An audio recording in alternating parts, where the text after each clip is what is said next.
Alain Petit, bonjour.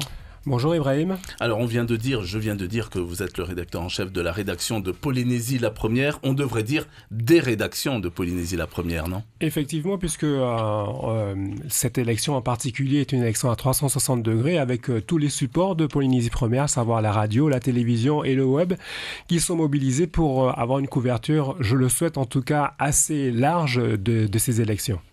Alors donc nous comme nos concurrents avons démarré en tous les cas la campagne avec notamment les débats en télé. Il y en a eu 3 justement pour le moment. 4e débat c'est à prévoir bientôt. En radio également, donc le journal des élections s'est mis en marche.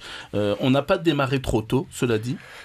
Écoutez, il faut quand même démarrer un jour. Trop tôt, on a démarré le 3 février, ça correspond à peu près à plus d'un mois avant le jour du scrutin. Notre idée à nous, c'est de donner en tout cas des clés à tous nos auditeurs, aux téléspectateurs et aux internautes, des clés sur ces élections en faisant parler un maximum de personnes, bien évidemment les candidats en lice, mais également les attentes en allant vers les gens pour avoir leurs attentes concernant ces élections. Démarrer plus tôt, ça se joue à quelques jours près, j'allais dire, mais c'est important parce que ça nous permet d'avoir en tout cas le pouls de la population par rapport à ces élections et savoir précisément, à travers tous les rendez-vous que nous avons, comme l'invité café ou les débats, ce que proposent les candidats aux différents administrés. Alors pour les débats comme pour le rendez-vous notamment de l'invité café, on ne peut pas recevoir tous les candidats ou aller dans toutes les communes, c'est clair.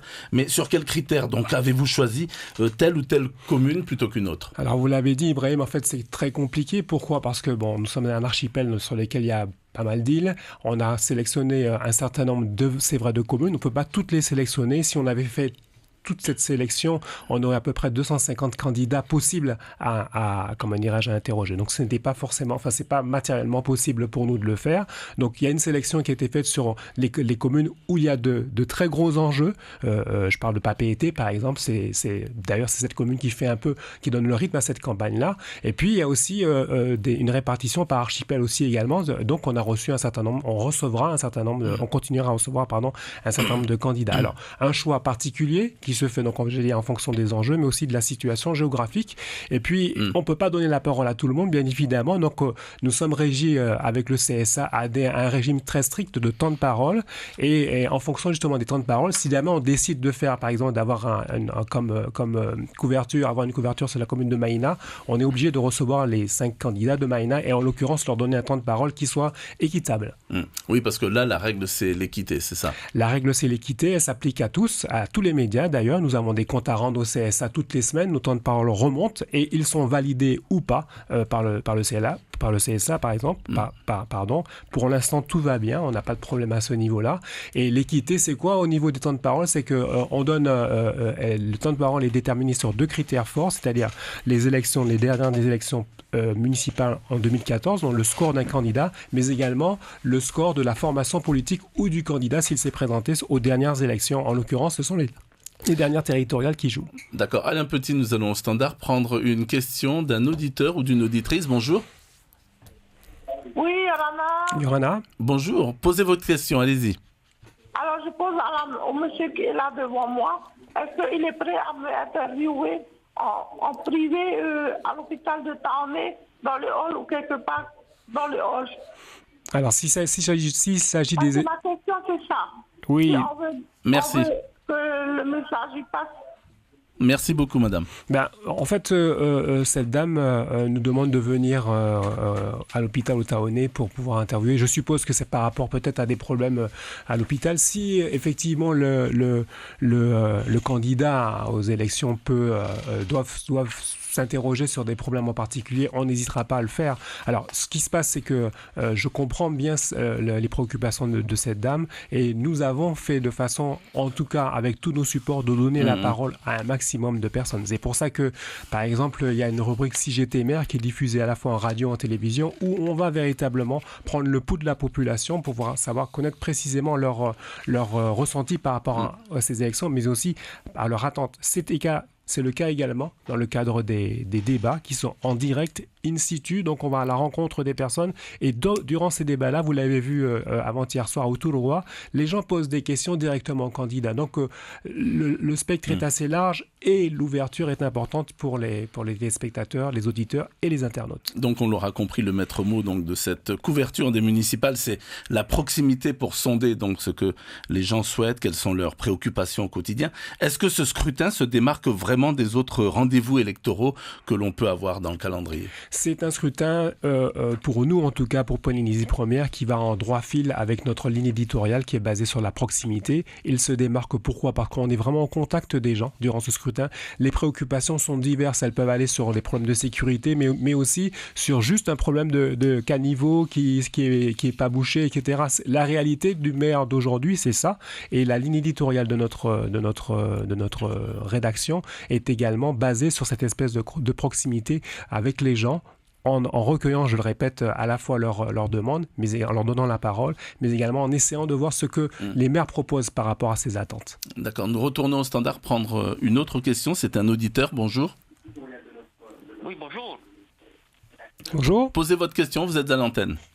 Oui, je voudrais savoir comment ça se passe pour la soirée de l'élection, le jour J, là. Est-ce que Polynésie Première va diffuser la soirée aussi de France 2 en direct? Alors, la soirée de France 2 sera certainement diffusée en direct, mais avec le décalage horaire, donc ça se fera à des heures assez particulières. Concernant notre soirée électorale à nous, parce qu'il y a une forte mobilisation aussi à partir donc, du 15 mars et du 22 mars, le deuxième tour. Donc, on sera présent sur tous nos supports à partir de 7h du matin, avec notamment en radio. Des points réguliers seront faits également sur live Facebook. Des éditions spéciales sont prévues à partir de midi sur nos 3 supports. Et la grande soirée électorale démarre pour nous à 18h avec 13 points de direct répartis sur toute la Polynésie et une vraie interactivité aussi avec les candidats, mais également aussi et surtout avec les administrés, les électeurs. Alors, est-ce qu'il y aura des innovations d'un point de vue notamment technologique pour le confort de nos auditeurs, de nos téléspectateurs? Alors, l'innovation, oui, elle est importante forcément par rapport au développement des réseaux sociaux et développement de la technologie engendrée justement par les smartphones. Donc, l'innovation, pour nous, en tout cas, elle est en partie sur le web, avec notamment donc, une carte interactive à partir de laquelle donc, on peut avoir différentes informations, notamment sur les candidats, sur les communes, sur le nombre d'habitants, le nombre d'inscrits, etc. Et en cliquant aussi, on arrive à avoir pas mal de petites choses, comme par exemple les professions de foi, les profession de foi des candidats. Là encore, on leur donne la parole. Donc, c'est un peu la nouveauté à ce niveau-là. Et puis, la grosse nouveauté, en tout cas pour nous aussi, c'est cette espèce de couverture à 360 degrés où tous nos supports sont complémentaires pour donner la parole aux personnes, aux gens, aux électeurs et aux candidats. Alors, les municipales se jouent aussi, on l'a évoqué, sur la toile. Le site internet de Polynésie la Première, là également, propose de nouvelles choses pour ce scrutin. Alors, je l'ai dit, donc il y a la carte interactive, mais il y a aussi tout l'accompagnement qui se fait autour des émissions que nous mettons à l'antenne. Donc, l'invité café, par exemple, il y a 1 minute qui est récupérée tous les jours et qui est en dehors du replay, bien évidemment, en intégrale, mais il y a une minute qui est récupérée sur le temps fort de l'invité café, donc qui est diffusée sur le web. Il y a aussi tout un accompagnement autour des débats télévisés qui sont, je le rappelle, en direct et in situ, mais avant, donc, on a une partie un peu coulisses dans laquelle on voit les préparatifs à la fois des candidats, mais également des présentateurs. Et puis après, donc, ces débats, nous interrogeons chaque candidat pour voir, on leur demande en une minute de convaincre l'internaute, de convaincre l'internaute, et ça c'est diffusé exclusivement sur la toile. Voilà. Et puis durant la soirée électorale, il y aura régulièrement des lives Facebook, toutes les heures, avec nos correspondants qui seront sur place. Je reviens justement aux soirées électorales. Alors un dispositif, on l'a vu, particulier. Les tout premiers résultats, ils seront connus en fait à quel moment? Parce que est-ce qu'il y aura des fuites? Comment ça va se passer? Alors sur les résultats, nous misons en particulier sur les résultats. Les gens attendent les élections pour savoir qui est passé, qui est devant, qui est en ballottage. Donc nous misons particulièrement là-dessus. Il y aura pas de fuite, c'est-à-dire que il y a des résultats officiels qui peuvent être diffusés à partir, enfin officiels, ils deviendront officiels le lendemain avec le ministère de l'Intérieur. Mais il y a des résultats que l'on aura, qui seront ceux que nous allons recueillir. Donc à partir de 20h, on aura le droit de 20h de diffuser un certain nombre de résultats. Nous avons mis en place une logistique particulière pour donner aux téléspectateurs, auditeurs et internautes des tendances ou carrément des résultats quasi définitifs des petites communes, par exemple. Un dernier mot, la hantise pour un rédacteur en chef lors d'un rendez-vous aussi important sur les 3 supports, c'est quoi ? La hantise, c'est de se tromper justement par rapport aux résultats. Pour l'instant, on touche du bois, ça n'est pas encore arrivé, mais l'idée, si à une certaine heure, on annonce la victoire d'un candidat et que quelques heures plus tard, il n'est plus victorieux, là, c'est clair que ça nous pose un gros problème. Merci beaucoup Alain Petit, rédacteur en chef de Polynésie la Première. Alors après les communes de Mahina et de Aroué la semaine prochaine, donc du lundi au vendredi, cette fois-ci nous recevrons les 5 têtes de liste candidats à Papeete et c'est le maire sortant Michel Buyard qui sera lundi notre invité café. Merci encore. Merci, au revoir. C'était l'invité café du lundi au vendredi.